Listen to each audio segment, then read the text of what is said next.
수능의 그날까지 여러분과 함께 러닝메이트 조정식입니다. 제가 지금 알고 들어오셨겠지만 괜찮아 어휘편 OT를 진행을 할 건데 저는 OT 때부터 수업을 진행을 해요. 그러니까 수업을 직접 보여드리면서 이 강좌의 성격, 이 강좌에서 다루는 내용이 뭔지를 보여드릴 테니까 OT만 들어도 최대한 좀 도움이 될 수 있도록 영어 학습의 방향을 알려드릴 수 있도록 좀 진행을 한번 해보겠습니다. 옆에 문제를 하나를 띄워놨어요. 2015학년도에 치러졌던 평가원 모의고사에 나왔던 문제입니다. 이 문제가 정답률이 40%대 정도가 나왔어요. 그렇게 정답률이 높았던 문제는 아닌데 오답률이 높았던 즉 정답률이 낮았던 여러 가지 이유들이 있겠습니다만 이 문제의 핵심적인 부분, 오답률을 높일 수 있는 제일 핵심적인 부분이 어휘에 있거든요. 그래서 그 부분을 조금 설명을 좀 드리려고 해요. 자, 문제 풀이법은 말씀 안 드리겠습니다. 그 강좌가 아니기 때문에. 정답은 3번이에요, 이 문제. 정답은 3번인데 시험장에서 학생들이 어떤 부분 때문에 문제를 틀렸느냐, 그걸 한번 같이 생각 한번 해보자고요. 자, 핵심은 이 단어였어요. suspect. 무슨 뜻이죠? 의심하다. 아는 뜻이에요. 그죠? suspect라는 단어는 웬만하면 아세요. 그럼 문장 한번 이렇게 읽어볼게요. 연구자들은 의심했어. that 자, 볼게. 운전자들과 pedestrian은 보행자들입니다. 보행자들이요, 더 잘 알고 있다는 것을 의심했어. 일단 여기까지만 끊어볼게. 이렇게 얘기했다. 자, 운전자도 있고 보행자도 있는데 얘들이 더 많이 인식하고 있다. 요거를 연구자들이 의심했대. 요게 지금 제가 읽었던 내용을 한글로 쓴 거잖아요. 자, 물어보겠습니다. 운전자들과 보행자들이 인식하고 있다는 사실을 의심했어. 라고 얘기를 해버리면 인식했다고 생각하는 거예요? 인식하지 못했다라고 생각하는 거예요? 그렇죠. 인식하지 못했다라고 생각하는 거죠. 네. 그러니까 결국 이 문장의 내용은요, 이런 식으로 이해될 수 있을 것 같은데 연구자들이 생각하기에는 운전자나 보행자는 둘 다 인식을 못한 것 같아. 이렇게 돼야 될 것 같다고. 되셨죠? 보세요. 자, 제시문 한번 볼게. 근데 제시문도 보면 이렇게 됐어요. 니들은 이제 둘 다 아닌이죠. 둘 다 인식하지 못했어. 여기 둘은 당연히 운전자랑 보행자가 될 거고 어쨌든 그 둘 다 인식하지 못했다는 내용입니다.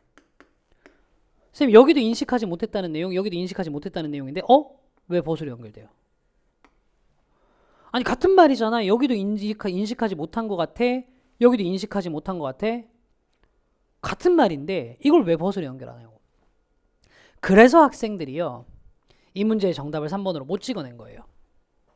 아니, 벗으로 연결될 만한 내용이 아니니까. 이해가세요? 그래서 오답률이 굉장히 높았던 게 2번을 많이 골랐던 거죠. 그러나 인식하지 못했다. 이런 식으로. suspect라는 단어를 암기하는 방식에 문제가 있었던 겁니다. 그 얘기를 지금부터 좀 진행을 한번 해볼게요. suspect라는 단어로 단도직입적으로 한번 가보도록 한번 해보겠습니다. 볼게요. suspect, 의심하다. 맞습니다. 이거 우리말로 옮겨놓으면 의심하다라는 말만큼 깔끔하게 얘를 설명할 수 있는 말이 없다고 느껴질 수 있어. 근데 이게 실질적으로 쓰일 때의 상황을 한번 얘기를 한번 해볼게요. suspect와 doubt라는 단어는, doubt 무슨 뜻이죠? 이것도 의심하다죠. 근데 실질적으로 쓰이는 상황에서 얘들은 동의어가 아니라 거의 반의어 관계예요. 이걸 느낌을 좀 잘 아셔야 됩니다. 특히나 뒤에 뭐가 따라 나올 때, 대시 따라 나올 때. 요게 지엽적인 부분이라고는 생각하지 마세요. 참고로 말씀드리면 이렇게 suspect 다음에 대시 나오거나 하는 문장 구조 때문에 문제의 난이도가 달라졌던 건 평가원 역사상 몇 차례나 있었고, 특히나 최근 수능으로 얘기하면 2017학년도 수능에서 정답이 23%를 기록했던 최악의 문제가 suspect 다음에 대시 나오는 구조로 학생들을 혼란스럽게 만들었던 문제였습니다. 자, 보세요. 이렇게 가셔야 되는데 suspect는 의심이 맞아요. 맞긴 맞는데 그냥 의심이 아니라 이런 의심으로 보셔야 됩니다. 이 뒤에 게 맞을 것 같은데 라는 의심이에요. 이해할 것 같은데 라는 의심이에요. 굳이 우리말로 얘기하면 이 느낌에 가까운 거죠. believe. 그럴 거라고 믿다의 느낌이에요. doubt는 반대입니다. 이해가 아닐 거라고 의심하는 거야. do not believe의 느낌이에요.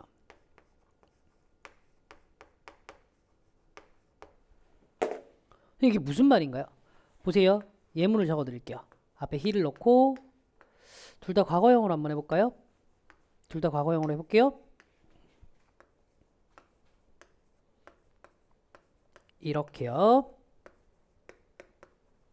자, 위에 suspect를 써버리면 이렇게 됩니다. 그는 그녀가 그를 사랑한다라고 의심했다. 즉 사랑한다라고 믿었다 이거예요. 그러니까 어떤 상황이냐면 그녀는 그에게 사랑한다는 얘기를 한 적이 없고 사랑 고백도 한 적이 없습니다. 근데 혼자서 생각하는 거죠. 와, 저 여자는 왜 자꾸 나를 보면 웃을까? 저 여자는 왜 자꾸 나만 보면 인사를 잘 해주지? 잘 받아주지? 아, 나를 사랑하나 봐. 요런 의심 상태가 서스펙트예요.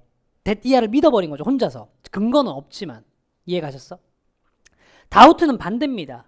이 여자가 이 남자에게 계속 사랑한다고 얘기를 해왔어요. 사랑해요, 사랑해요, 사랑해요. 근데 안 믿는 거예요. 에이, 아닌 것 같은데. 그게 다우트예요.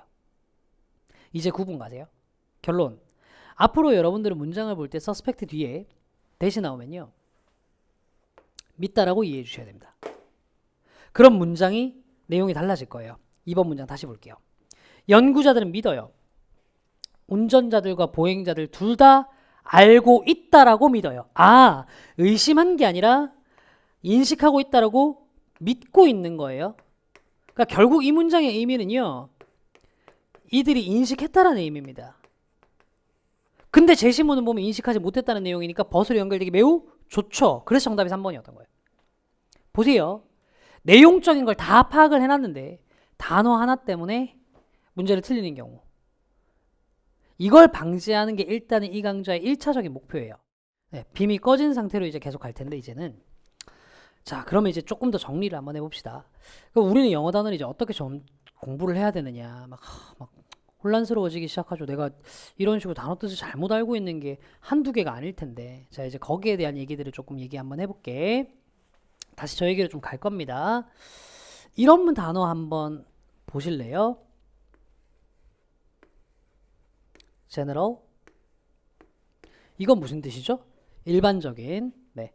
장군 말고 이 정도 뜻은 알고 있을 거라고 생각을 할게요. 일반적인. 틀린 뜻 아닙니다. 근데 요 뒤에다가 단어들 몇 개를 붙여 볼게요.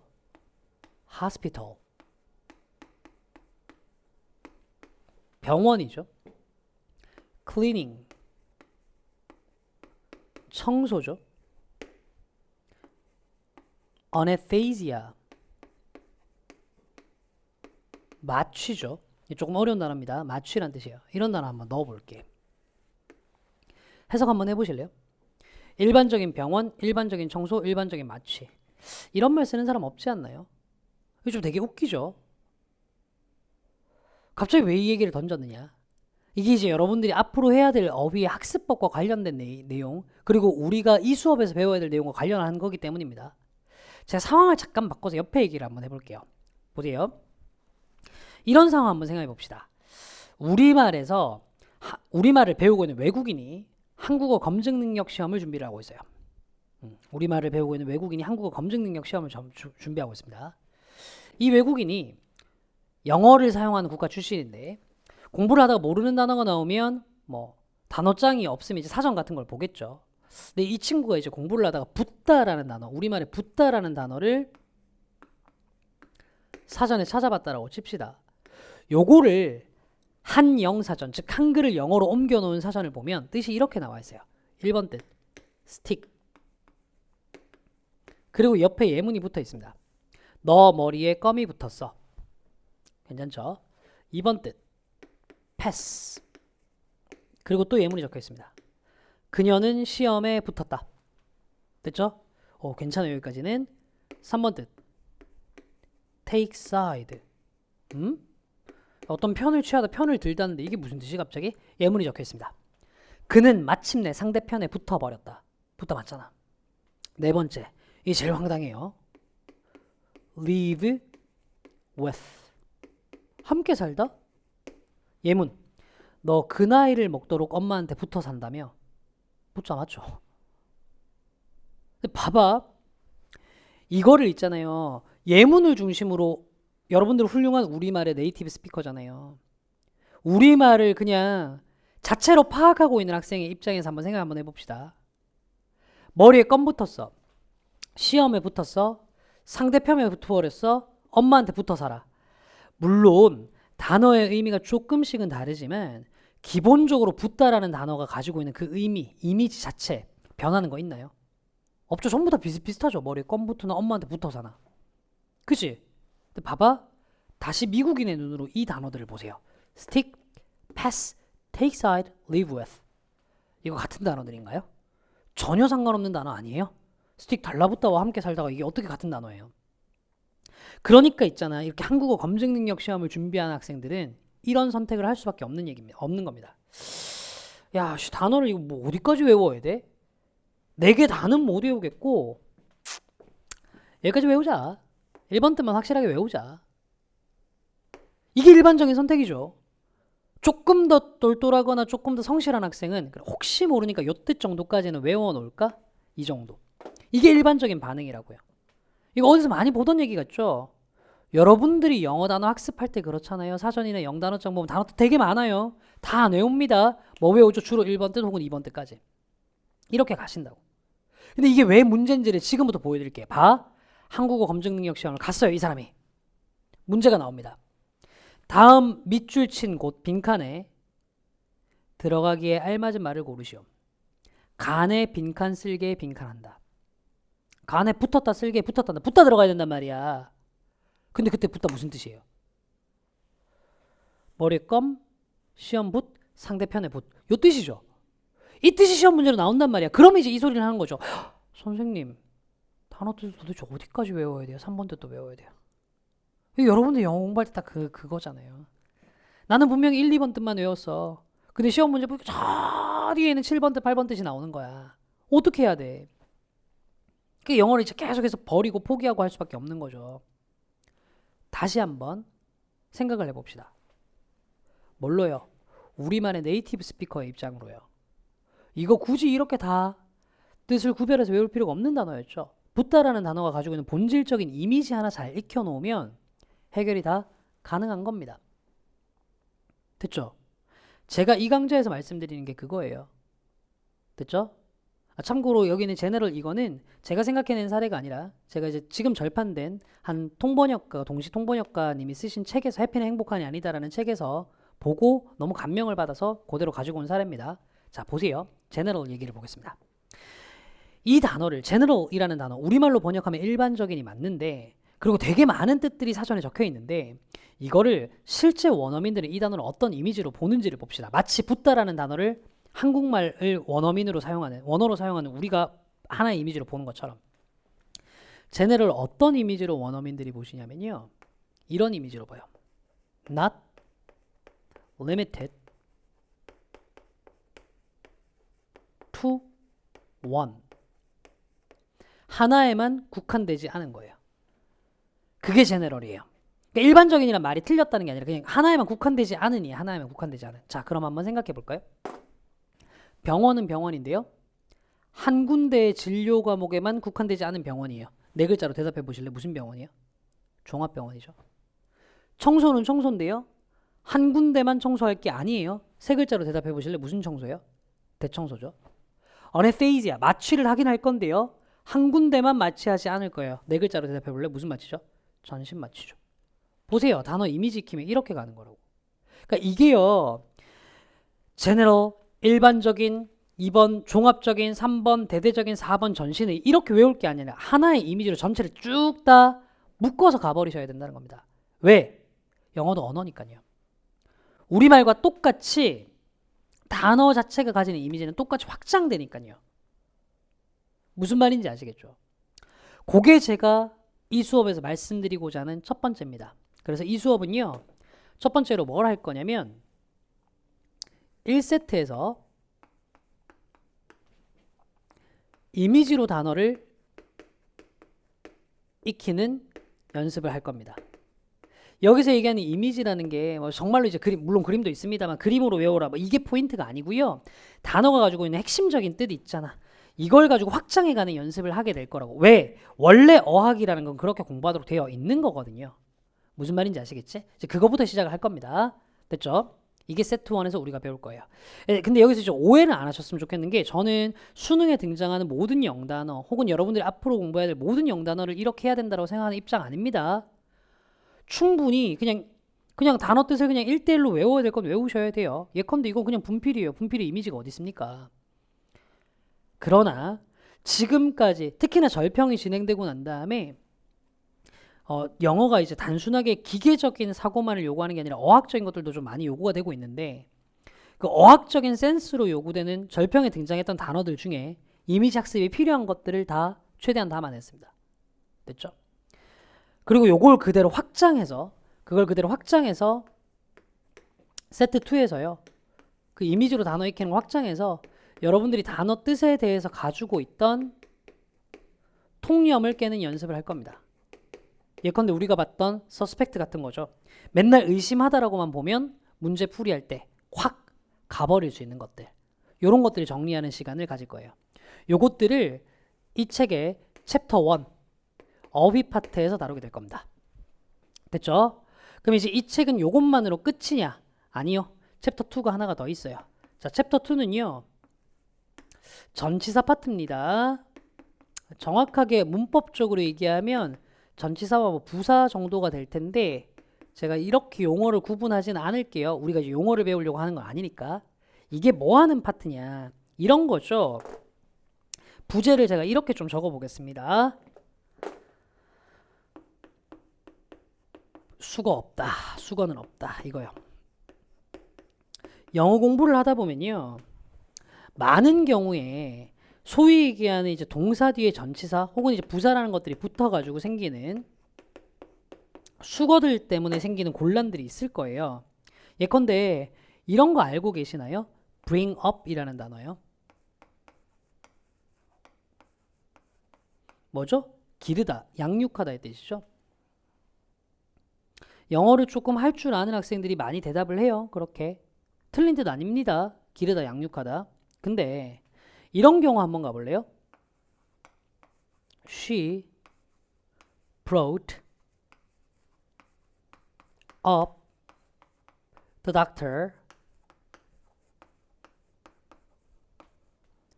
to the second floor. 직역해 보실래요? 그녀는 그 의사 선생님을 2층으로 길렀다. 양육했다. 되게 이상하지 않아요? 또 가볼까요? She brought up what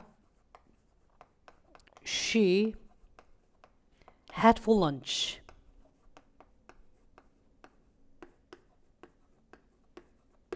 그녀는 점심으로 먹었던 것을 길렀다? 텃밭 가꾸는 얘기인가? 그러니까 아니라고. 있잖아. 요것도 제가 얘기했던 여기 이미지로 익히는 걸 그대로 확장해 놓은 건데 대부분의 전치사 혹은 부사라고 불리는 그냥 전치사라고 통일할게요. 그냥 얘들은 그냥 다의어예요. 어떤 다의어? 원래 단어가 가지고 있는 뜻이 많이 확장되는 다의어예요. bring up 한번 가보겠습니다. 여기는 up은요 그냥 위로예요. 위로. 그럼 bring up 뭐지?